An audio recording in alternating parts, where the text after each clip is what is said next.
It's great to be here tonight to talk about the Africa we want. I had prepared a statement that I wanted to read, but I decided not to read it because I was so inspired by what I just saw for the young people over here. And it brought back to me why God created me an African.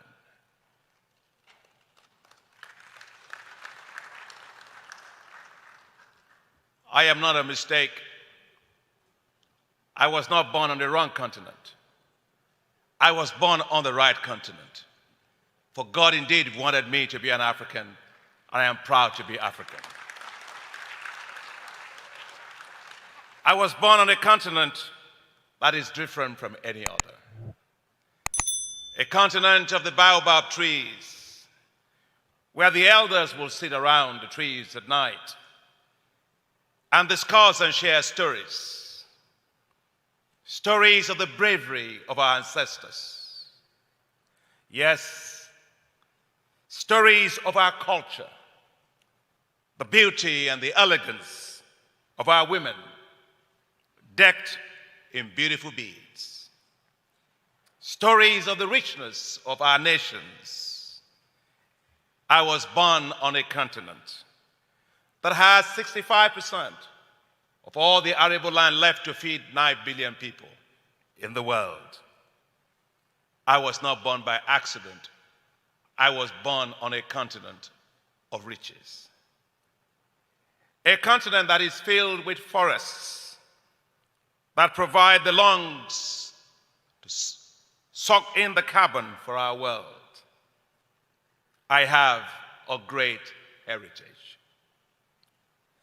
Today, I am reminded that I must live and I must work to meet the aspirations of our ancestors, of our continent, a continent destined for greatness. As president of the African Development Bank today, I carry a burden, but it is a pleasant burden. A burden that you gave me to carry upon my shoulders the responsibility to ensure that we can fast-track the development of our continent. Nothing for me can be greater than being given the responsibility to serve my continent and to accelerate its own development. I remember when my wife and I, Grace, darling, it's good to see you here tonight. We will go travel around the world with our kids. I remember because they were born in America and they were Americans. And she and I had a passport. It's a green passport. It's a Nigerian passport. And the kids would pass right through the airport. My wife and I would stand at the back waiting to be called. And as soon as you are called, you are asked, what are you coming to do in the United States?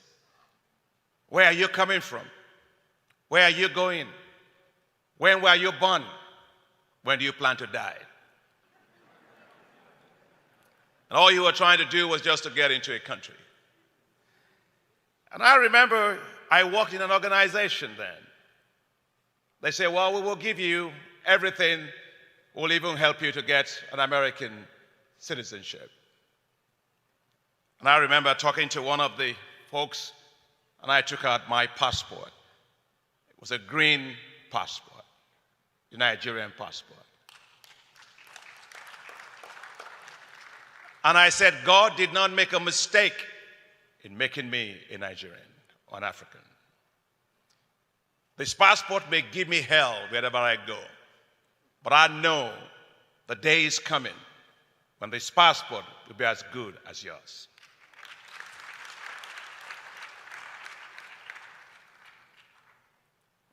When I was elected in 2015, I went to Gore in Senegal.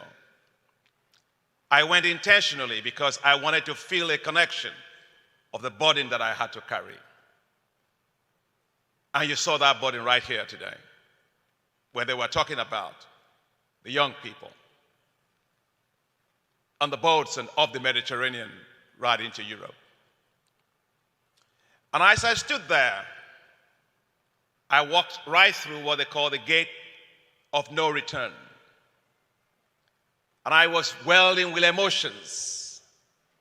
And I went back into my car and I sat there for about 30 minutes. My head was all just thinking emotions, emotions. Then it flashed to me that those that were taken on the rickety boats in those days were taken against their own volition. But alas, today, same young people today, our young strength of our continent, get on rickety boats, fleeing into Europe of their own volition. Then I said unto myself, the future of Africa's youth does not lie in Europe. It does not lie in the United States. It does not lie in Asia. It does not lie in Latin America. But it must lie in an Africa that is growing well, equitably, able to create jobs and decent jobs for its people. You cannot beg to develop. You have to develop with pride. I remember in 1992, I traveled on a plane. In those days, they called the plane Air Afrique. And as I got on the plane, I saw all these market women. They were all carrying baskets and all manner of clothing with them. And I had nothing but just a small computer. In those days, they called them a compact computer. It looked like a suitcase. And I tried to find a place to put it up, and I couldn't find. The women were just too busy. Baskets, clothing. And they were all like this, the same size, and they couldn't fit in the aisle. And I said, why are they all so fat? But in fact, to my surprise, they started taking away all the bands of clothing that they had actually, like bales around themselves, that they had taped because they were trying to evade the customs people that were always charging them because they were illiterates, as you can call it. And then I realized they were all the same size. Actually, they were very slim, just as if you were walking through a catwalk. Then I tried to put my suitcase up there, but I couldn't find a space. And then the hostess looked at me and said, can I help you? I said, I just need a space for my suitcase. For my computer. Then she looked at me and asked me, how many times do you fly this aircraft in a week? I said, it depends on where my job takes me. You say, oh, you see these women, they may look to you like they are illiterates, but they are African women. They fly this plane twice per day. So please, Mr. Doctor, step aside and make room for the women. That day I realized that Africa is run by women.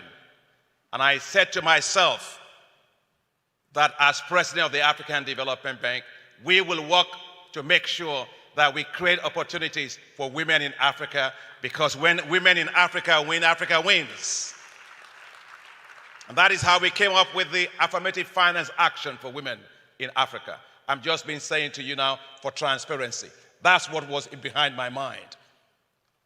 Last year, we were able to disburse $484 million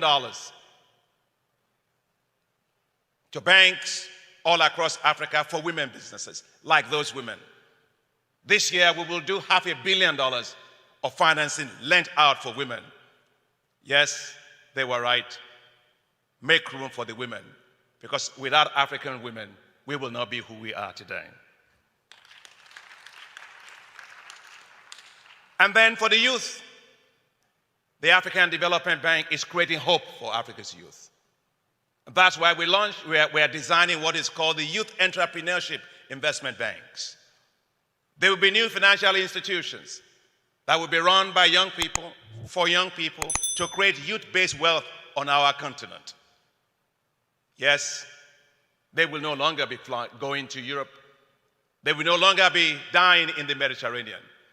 They will be living thriving with their ideas turned into great businesses on this continent.